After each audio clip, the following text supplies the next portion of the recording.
Wobec powyższego proponuję, abyśmy jeszcze raz przegłosowali przedstawiony porządek obrad. Tak, Panią, czy możemy głosować? Patrzę, czy się nagrywa.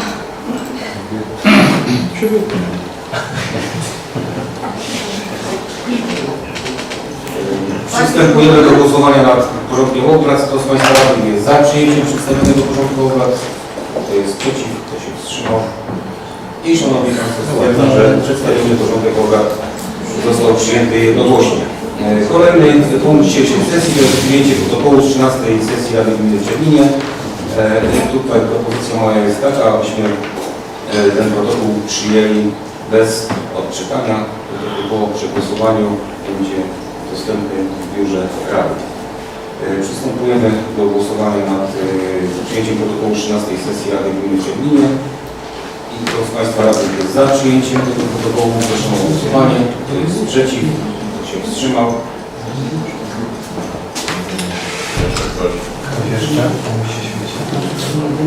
I Szanowni Państwo, stwierdzam, że protokół 13 sesji Rady Gminy w Czerwinie został również przyjęty.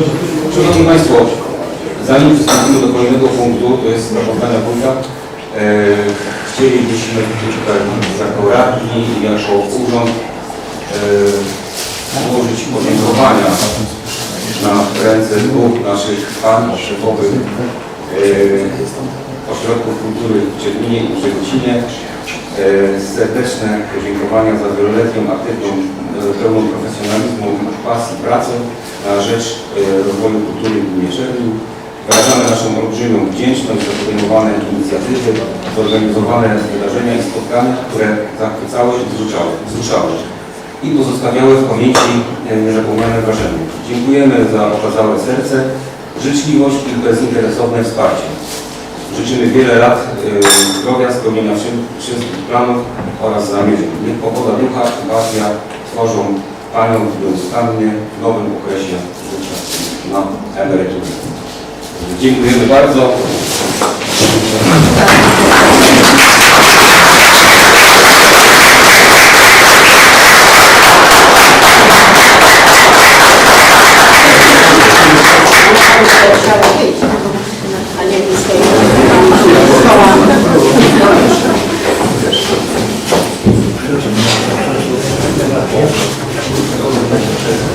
Zapraszamy na środek.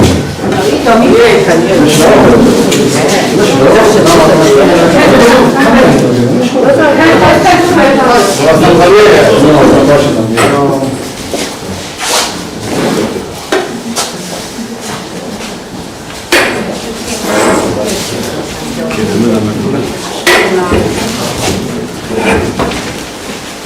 To od kwiatów.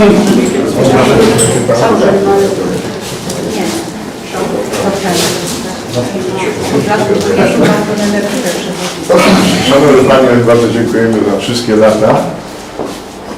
Trochę tych lat było, jakby się przypatrzeć, nikomu nie wgadując oczywiście, bo sami jesteśmy starsi od Pani. Dużo zdrowia dla nas, dziękujemy za całą tą pracę, za wszystkie lata, za to, że krzewiłyście kulturę, że próbowałyście nas ubraniać, bo tak to trzeba powiedzieć. Ze skutkiem nie będę mówił jakim, prawda, bo nie każdy weźmie to dla siebie. Ja bardzo dziękuję za wszystkie lata. dziękuję. Bardzo dziękuję. Również w imieniu wszystkich radnych dziękujemy bardzo za te lata. Miło nam bardzo było uczestniczyć w tych różnych imprezach i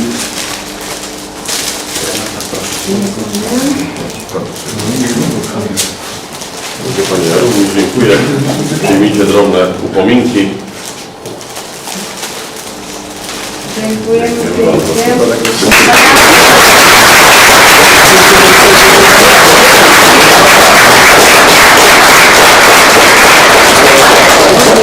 Dziękujemy bardzo, ale myślę, że jesteśmy zaskoczone. Mamy nadzieję, że na następnej sesji będziemy mogły się zrewanżować chociaż jakimś trudem.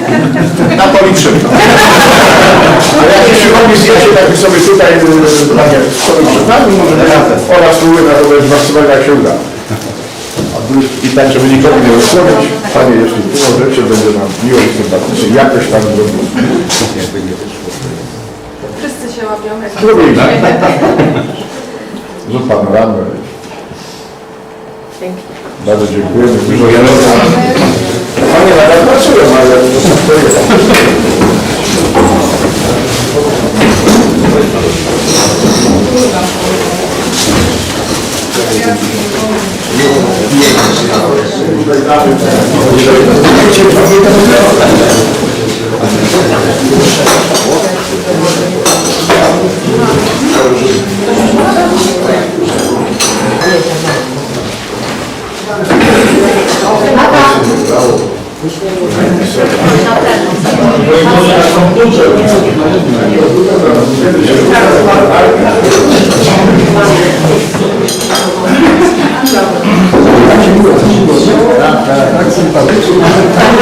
Szanowni Państwo, przystępujemy do dalszej części naszej sesji. Kolejny punkt dzisiejszego naszego spotkania to jest sprawozdanie Panie Radni, przedstawię sprawozdanie z części zadań, które były realizowane i które podejmowały nasze zadania, które swoje pracownika urzędu, ale także biblioteki sprawy, które ja uczestniczyłem, albo wzajemnie uczestniczyłem. Na kończąc w zeszłym roku to praktycznie wszystkie inwestycje były zaplanowane, zakończone, za wyjątkiem inwestycji do wodociągu Żegłodzin-Wojszewice. Jak Państwo widzicie, ta inwestycja powoli dobiega końca, o czym Państwo informowały, prawda, kłopoty były, ale mam nadzieję, że uda się szczęśliwie ten etap przejść. To spowoduje, że 4 zadania będziemy mogli wtedy składać wniosek o płatność, także tak tak. Nasze zadanie, które się w trakcie też kadencji, nie w trakcie tego ostatniego półrocza było, to było przywrócenie do przetargu środowiskowego domu. Organizowaliśmy przetarg, niestety nikt się nie zjawił, prawda, nie było chętnych na przetargu, powtórzyłem wniosek. No i na dzień dzisiejszy z Mirą rozmawiamy na temat projektu. Dzisiaj dostałem właśnie chyba ostateczną, aczkolwiek nie do końca jeszcze wersję i wtedy będziemy właśnie otworili przetarg na środowiskowym domu. Być może teraz to zadanie podzielimy na części, prawda, tak żeby umożliwić, bo że osobno będzie instalacja centralnego ogrzewania, inne osoby, inne zadania, żeby jednak chętnie na to znajdzieli, bo zadanie było bardzo szczegółowo, różne, prawda, może to był ten powód, że nie było do końca. Naszym zadaniem było około milionowe kosztorysy przy naszym chyba 2% wkładzie, czyli bardzo niewielkim na tego marka, a szczególnie dlatego, że tam jest planowana wymiana platformy i windy dla niepełnosprawnych. To jest nie będzie tej windy, tylko będzie platforma. Mam nadzieję, że tym razem ze szczęściem wybierzemy ofertę, jaka będzie potem się nie podaje. Ale to będzie temat. Odbyło się także kilka spotkań kwestii budowo-czyszczalni naszej programu polskiego, ale pamiętacie, które myśmy tutaj wpisane w budżecie. Do końca roku, właściwie tego roku, mówię, powinna być pełna dokumentacja z pozwoleń, a rok przyszły to właściwie budowa tego obiektu. Zadanie jest planowane na zakończenie do chyba listopad, grudzień 2026, także tutaj prace projektowo-dokumentacyjne trwają według firmy, ale nie tylko, bo mieliśmy te spotkania i panowie właściwie przekazują nam dokumenty i pilnujemy tego zadania, na ile można.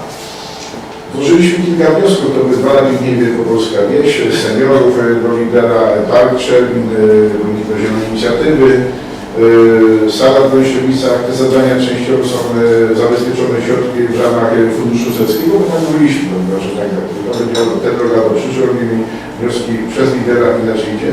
W wyniku dzisiaj nie potrafię wszystkim Państwu powiedzieć, prawda, bo tego jeszcze nie wiem, mimo że część już w radio mówili, a listy ja jeszcze nie widziałem, ponieważ ta lista nie wiadomo, gdzie jest, to jest dość dziwne, prawda, że jak to w radio, że ja dostałem, a oficjalne listy ja mówię jeszcze nie czerwny, prawda, to mówię o innych miejscach. Także mamy wycenę nieruchomości, o czym też Państwu powiedziałem, między innymi na działkę jedną drugą zgradu, tam jest przy boisku, prawda, i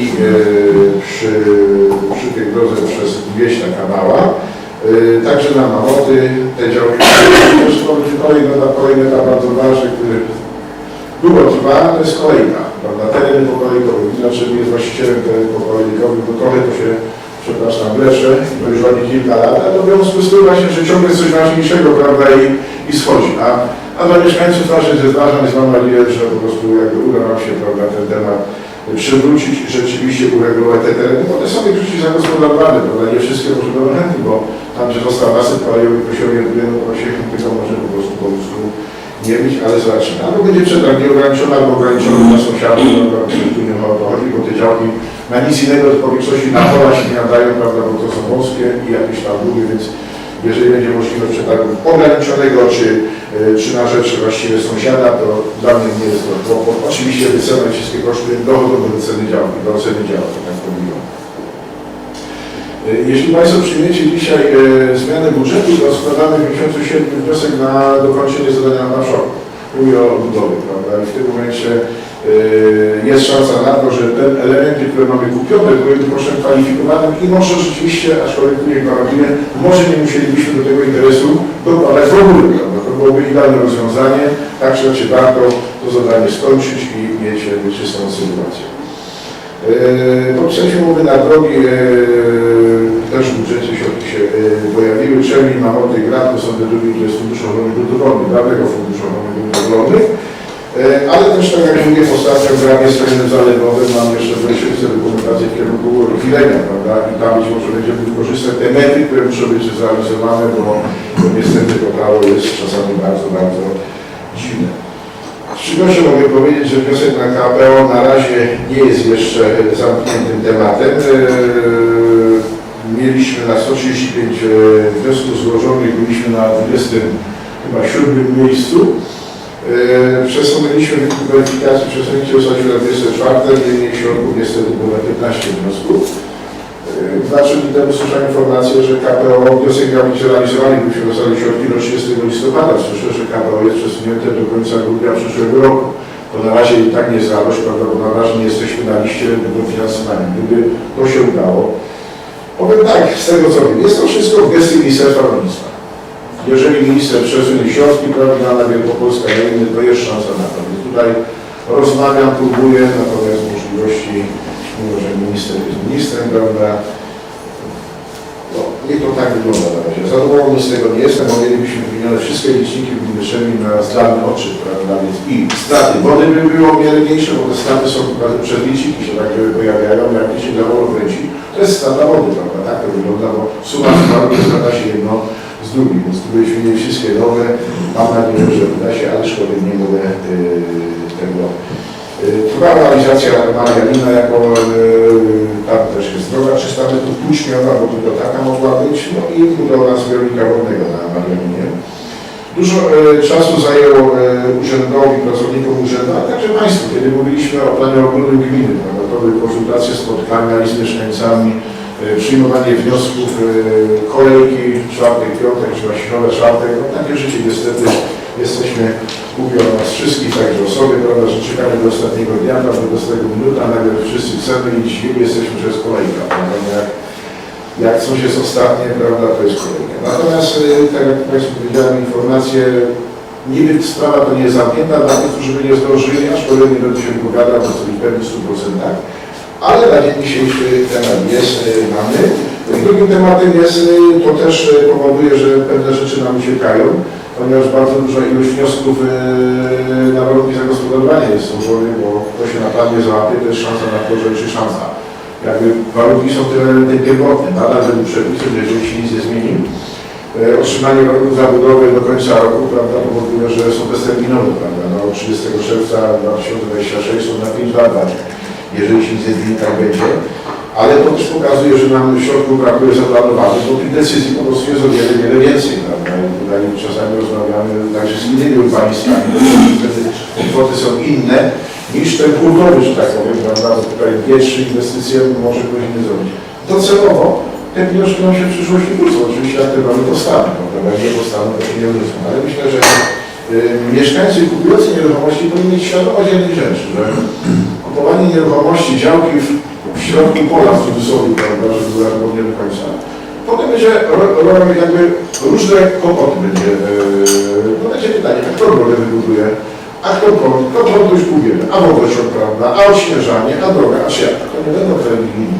To będzie gmina musiała podjąć decyzję na tego tematu podejść, więc to nie, że mówię, że nie, tylko proszę po prostu wypływają. Większość tych nieruchomości jest sprzedawana jako współudział w drodze w działce nieruchomości. I wtedy no, proszę to mieć na uwadze, mówię szczególnie do tych, co kupują, prawda, bo ci, co sprzedają, to dla nich to nie jest problem. Ale to tak, bo takie rzeczy potem będą, mamy sąsiadów w Pleszczew, prawda, w związku z wszystkim, tak jak powiedziałem, o planie ogólnym, o planie wiatrakowym, czyli o planie dla wiatraku. Myślę, że też chyba wynik końcowy był dobry, ponieważ ta rzecz, budżet gminy bezpośrednio nie będzie kosztowała. Słowo zostało dotrzymane, prawda? Więc to jest wcale nie ma kwota, bo to była kwota 150 000 złotych, także warto było dociągnąć ten temat do końca i prowadzić negocjacje, w których także Państwo braliście udział, bo byliśmy spotkania, wszystko było czytelnie, jasno, klarownie pokazane i słowo zostało dotrzymane, mimo że po drodze firma różne podejście miała do tego tematu. Tak jak powiedziałem, prace oświetleniowe skończyły się w ramach wymiany oświetlenia, kilka nam dążyliśmy na terenie gminy Czerwień. Myślę, że może jeszcze gdzieś na 1, 2 czy 4 się uda, to zobaczymy, a to nie z naszych budżetów, bo to mówię tylko ze spółki oświetleniowej. No i to, co mówiłem ostatnio, także, ale to jeszcze raz powtórzę, kwestia grabu i drogi do pałacu, prawda, bo o tym mówię, kiedy tam będziemy prawo dysponowania, to wszystkie dokumentacje wtedy są zakończone, tych elementów, które budujemy, firma Martelin, które dobrze też kojarzę do końca maja, wykonania wszystkie zaledwie tych pozostałych, które były zaplanowane w ramach Polskiego Ładu budowy oświetlenia. Tak jak ostatnio już Pani Marieta mówiła, czekamy na zmiany w transporcie na pewno, ponieważ odezwała się firma i rząd pracuje nad zmianami, prawda, tak zwanego PKS-u plusu, czy to się skończy, nie wiem, mam nadzieję, że dzisiaj nie miało być spotkanie w środę, ale nie wszyscy jesteśmy na miejscu, w naszych 3 gminach ewentualnie roku i spotkamy się z przedsiębiorcą i porozmawiamy, jak mówię, za tydzień, półtora, jak wygląda sytuacja dalej, bo czekają nas na pewno zmiany, nie uciekną od tego tematu, ale w którą stronę tego nie powiem, prawda? Tylko, że de facto chciałbym tak, jak mówię, żeby było jak najtaniej. Czego dowodem jest, że jak najtaniej, że próbuję oszczędzać, kiedy wydajemy, to wydajemy, kiedy udaje się nam oszczędzać, bo nie mówię sobie tak na wszystkim, no to rozmowa ze spółdzielniami energetycznymi. Nadal jestem za tym, żeby to było, ale dzisiaj cena będzie. Podejrzewam, że albo 2/3, albo jeszcze mniej pierwotnej wartości, o której Państwu mówiłem, prawda? Czyli to warto wtedy porozmawiać, ale to tak jak powiedziałem, jeszcze raz się spotkamy i wtedy przymkniemy temat do końca, daje trudniejsze, wiadomo, że będą te elementy kadrowe, bo niestety ta spółdzielnia wniesie za sobą kadry, prawda? I to jest taki trochę minus i to będziemy trzeba się zgadzać. Trochę też angażuje się w budowie nie tylko ja, bo i sołtysi, za co Wam dziękuję i Pani Marieta za linie światłowodrogą. Jeżeli by udało się projekt wypalić, bo wszystko wskazuje na to, że uda się, jeszcze dzisiaj miałem rozmowę, bo jeden z mieszkańców, właściciel posesji, nie zgadza się na to, żeby po słupie zszedł światłowód na dół i 5 metrów ziemią poszło do pasadu drobnego. No i próbuję namówić go, prawda, żeby się zgodził. Dzięki temu 2 ostatnich mieszkańców w jednej miejscowości będzie miało może światłowód, prawda, ale podjadę sobie wtedy, to musi być wola właściciela. Ale jak musi być wola właściciela, że jeżeli słup stoi na jego działce, to też musi się zgodzić, bo takie jest prawo własności, na prawo dysponowania tym sprzętem, tym gruntem. Niemniej, jeżeli by to nam się udało, myślę Państwo, to prawie wszystkie miejscowości miałyby światło. A więc mówię było Łęgu, Oszczydzewie, o tych miejscowościach, gdzie wcale nie było światła, bo o tym mówię, bo w większości miejscowości po trochu jest, wiele osób, prawda, reszta po trochu mają. Wynik końcowy byłby dla gminy Czerwień dobry, a czy mieszkańcy skorzystają, to inna historia. Więc to by było niezłe rozwiązanie, które nam się udało. Za pomoc dziękuję. Mieliśmy sygnały też, że one wyglądały, czytaliście te umowy niektórzy, prawda? Jest na pewno inwestora, jest to zabezpieczenie. Gdyby ktoś sprzedawał nieruchomość, żeby nowy właściciel nie dyskutował się tej świadomości tej ziemi albo na linii na powietrze idzie. Ale to ja się nie wypowiadam, to każdy mieszkaniec, jak powiedziałem wcześniej, każdy mieszkaniec podejmuje decyzje w swoich, prawda, jak trzeba konsultacja z prawnika, ale to już nie nasza prawda, nie będziemy na siebie tej odpowiedzialności brać. Także we wszystkich dziękuję wszystkim sołtysom, radnym, mieszkańcom, którzy organizowaliście różnego rodzaju festyny, tak jak wczoraj, czy tydzień wcześniej, tam na Półniej Wsi, czy wcześniejsze, naprawdę dziękuję, czy Skrzypnia, czy Łęk. W każdej miejscowości były, bardzo dziękuję. To jest ten element, o którym zawsze mówimy, że mamy majątek, mamy świetlice wiejskie, mamy swoje pracę, o którym dbamy, lepiej, gorzej, różnie, to jest jak zawsze, jak w każdym domu, tak to trzeba powiedzieć, ale efekt końcowy jest taki, że na terenie naszej gminy ciągle coś się dzieje. To jest bardzo ważne. Reprezentuję, w związku z tym czasami ta sobota, niedziela niestety, może była sympatyczna, ale nie jest moja. Ale takie życie na to nic nie poradzę i wcale nie narzekam. Czasami bardzo długo się kończą te spotkania, czasami to nie. I Szanowni Państwo, w większości to byłyby te zadania, które już Państwu powiedziałem, to są te najistotniejsze, z tych, które realizujemy na tej uczelni, plus bieżące, które dziękuję bardzo. Dziękuję bardzo. Szanowni radni, otwieram dyskusję. Czy mamy tutaj jakieś zapytania odnośnie sprawozdania? Nie widzę. Wobec powyższego przechodzimy do kolejnego punktu dzisiejszej sesji. To jest rozpatrzenie raportu o stanie gminy Czerwin za 2024 rok. Ten raport o stanie gminy otrzymali Państwo na podane adresy mailowe. Myślę, że tutaj Państwo się z tym zapoznali. Ja tylko chciałbym poinformować, że przy rozpatrywaniu raportu o stanie gminy również mogą brać udział mieszkańcy na wniosek tam kilku osób. Z tego co tutaj to takiego wniosku nie było. Przedstawienie raportu, Panie Wójcie, Magdalena.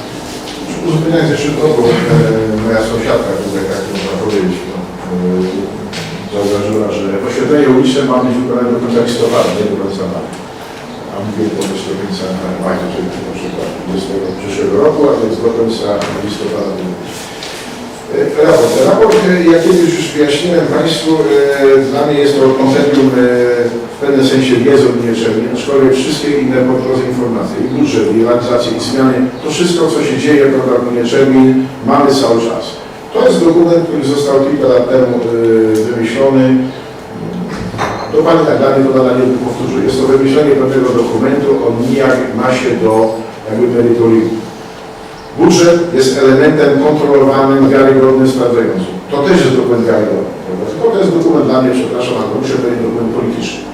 Ponieważ raport jest raportem o naszej funkcji. Oczywiście jest opisane wszystko, co w gminie Czerwin się działo, wszystkiego nigdy nie opiszemy. Jeżeli są jakiekolwiek pytania, uwagi, to o czym cały czas mówimy na różnych sesjach, prawda, jest taki trochę wycinek, który części w tym raporcie. I tak co roku jest to przedstawiane, jest to dokument, uważam, dla mnie budżet i sprawozdanie to jest ten element najważniejszy, to jest dodatek, nie dyskutuję, takie jest prawo, tak musimy to robić.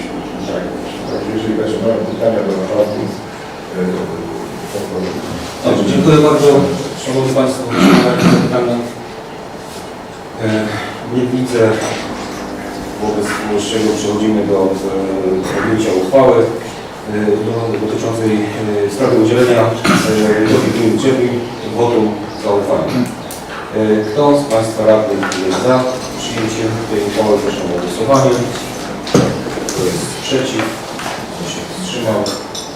I Szanowni Państwo, informuję, że wotum zaufania zostało udzielone jednogłośnie. Gratulacje.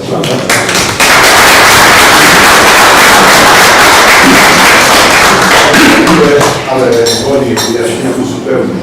To jest zasługa wszystkich pracowników, kierowników, bo to jest wycinek ich pracy, który przedstawili i z tego jest końcówka, którą nazwijmy to złożyliśmy w całość. Także koleżanki i koledzy, bardzo dziękuję za przygotowanie.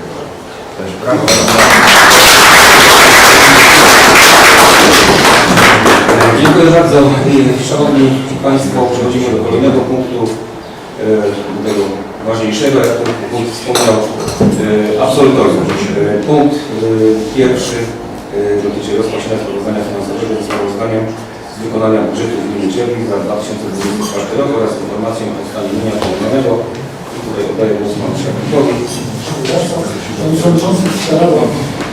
Sprawozdanie finansowe obejmuje bilans, stawienie zmian funduszu, rachunek zysków i strat, bilans łączny wszystkich jednostek i bilans konsolidowany.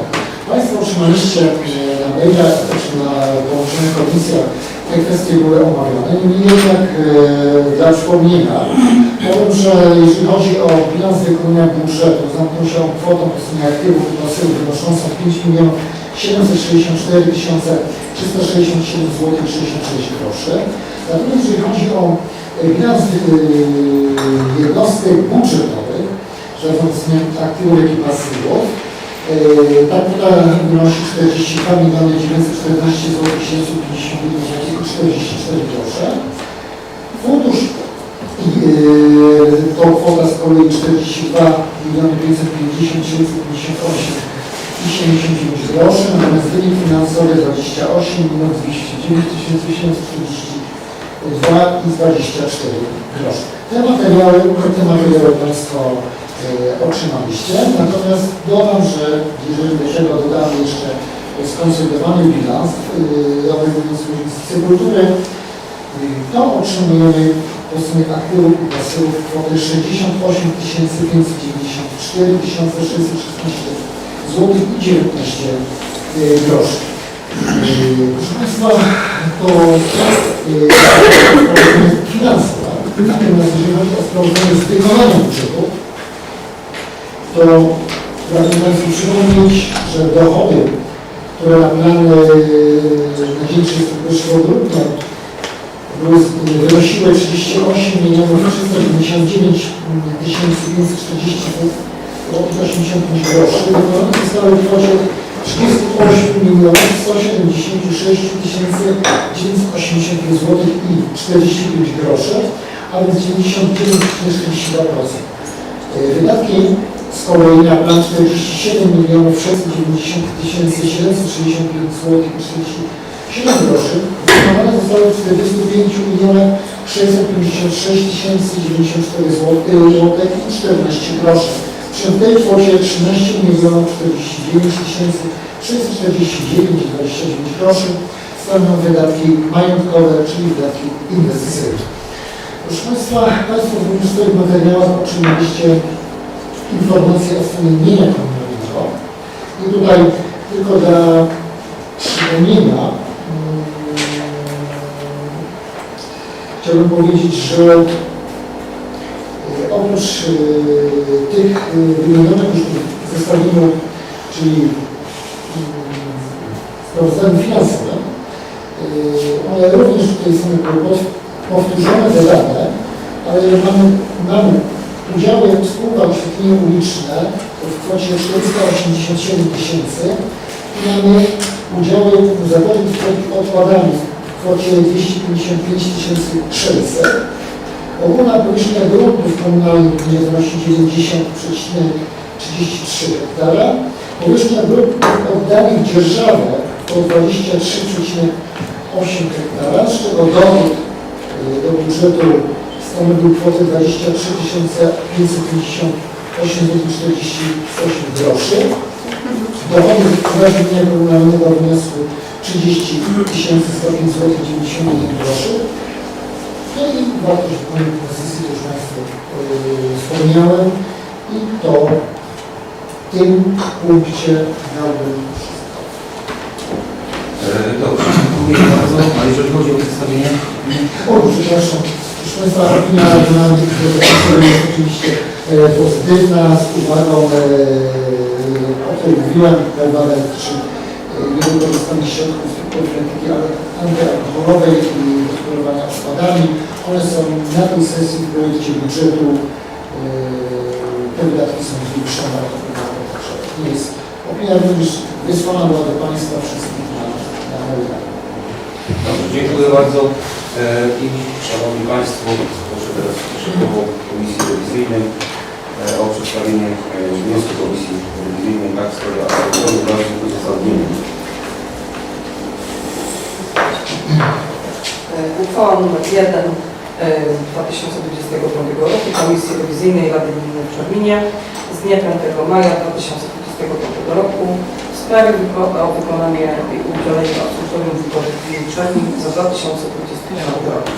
Komisja Rewizyjna w składzie Joanna Czajka, przewodnicząca, Henryk Sergiak, członek, Krzysztof Zawada, członek, Karolina Grzybowska, członek.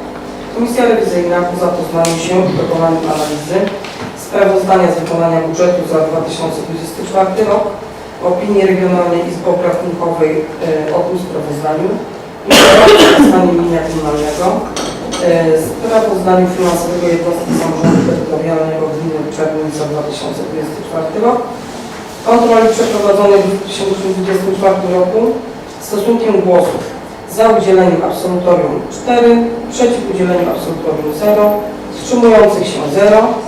Pozytywnie oceniła wykonanie budżetu gminy za 2024 rok i wnioskuje o udzielenie absolutorium wojewody gminy Czermin za 2024 rok. Wykonanie uchwały powierza przewodniczącemu Komisji Rewizyjnej Rady Gminy Czernin. Uchwała wchodzi w życie w tym momencie. Dziękuję bardzo.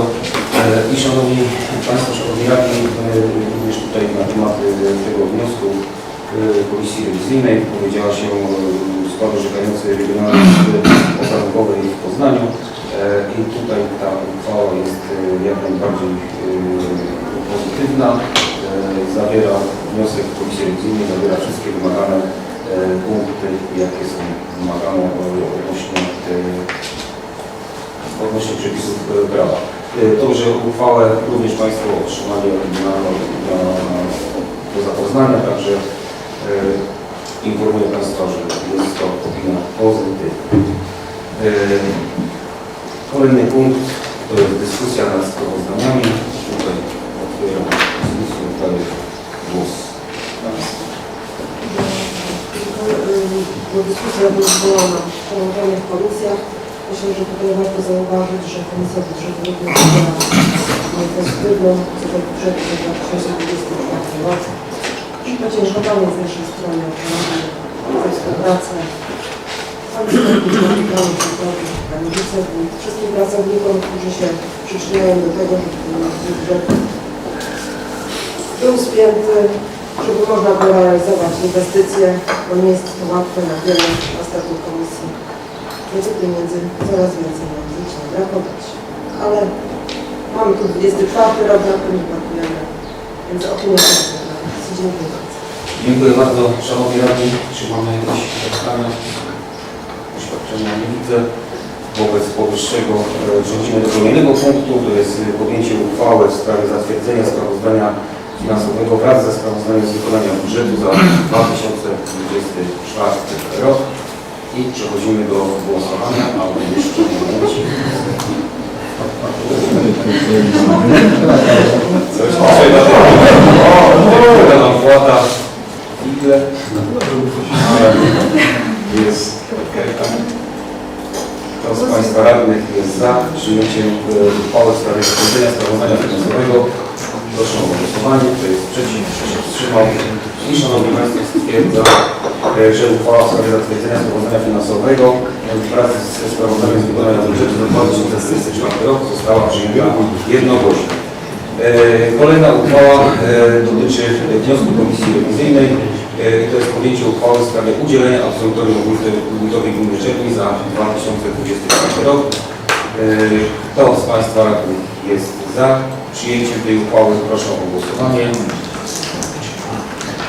Kto jest przeciw? Szanowni Państwo, stwierdzam, że uchwała dotycząca absolutorium wójta gminy Czernin została również przyjęta jednogłośnie.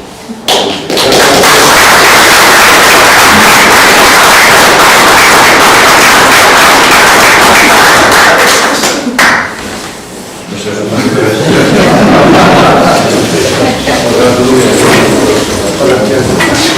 Zwłaszcza tam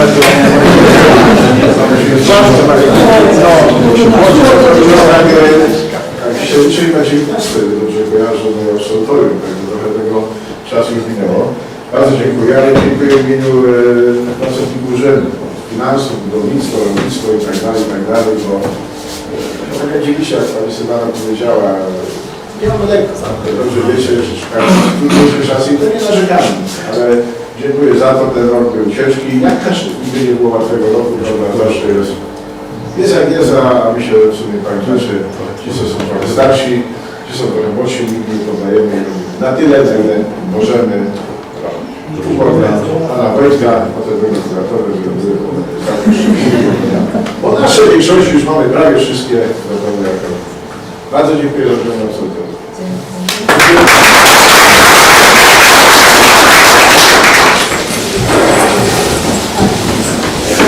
Szanowni Państwo, w dalszej części naszej sesji to jest podjęcie uchwał w sprawie i to są uchwały finansowe dotyczące zmiany uchwały budżetowej gminy Czernin za 2025 rok. Tu oddaję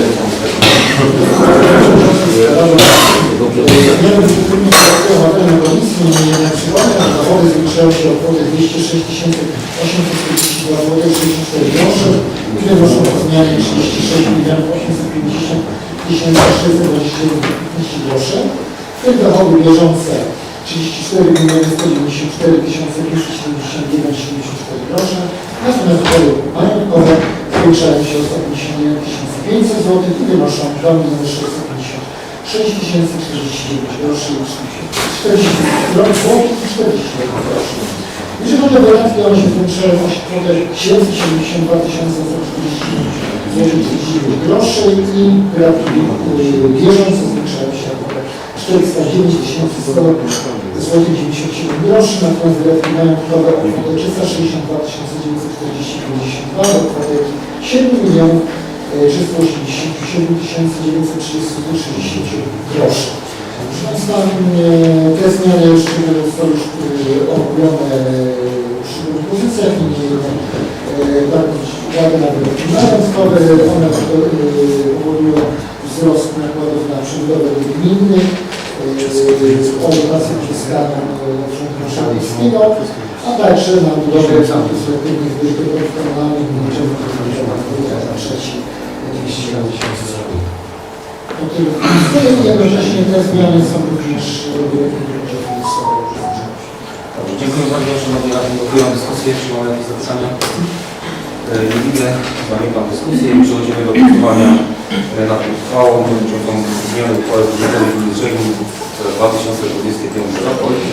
Znowu prezydent. Czuwa.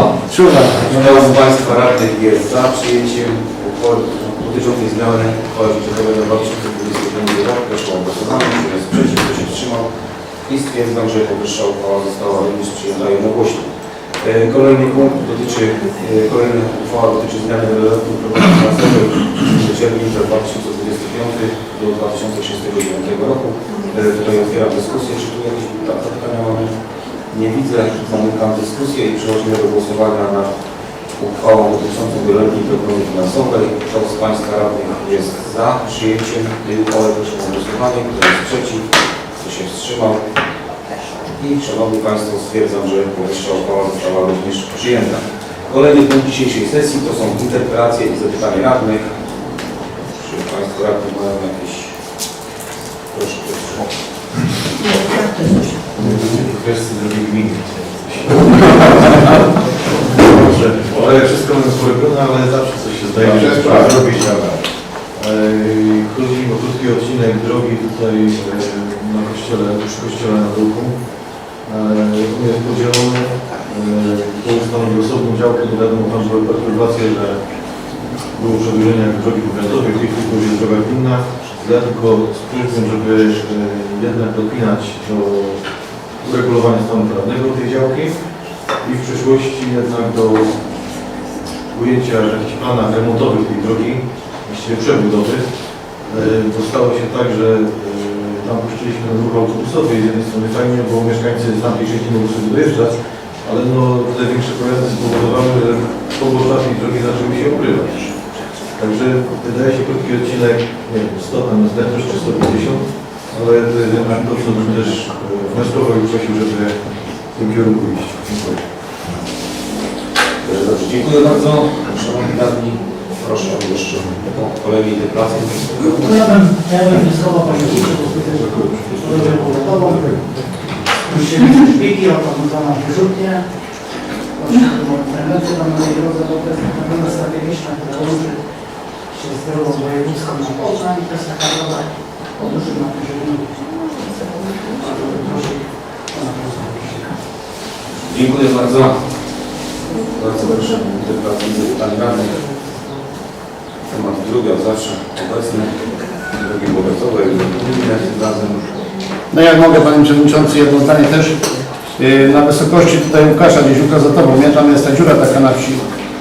I tam wniosek do Zakładu Gospodarki Komunalnej, Panie Wójcie, bo tam jest strasznie, jeżeli kamienie, nawet tam są okna 3 metry od ulicy, to ten chodnik jest wąski, aby tam wiesz, samochody czy coś, to tam jest bardzo niebezpiecznie, aby to była możliwość.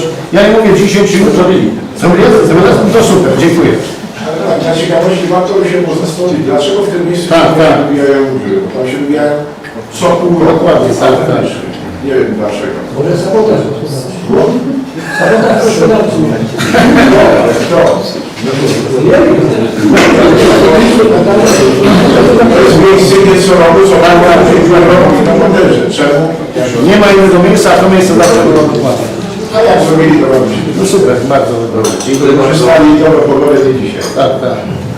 Interpelacja i zapytania radnych. Czy Państwo radni mają jeszcze jakieś zapytania? Nie widzę. Wobec powyższego kolejny punkt, wolne głosy i informacje. Tutaj oddaję głos zaproszonym gościom. Sołtysa.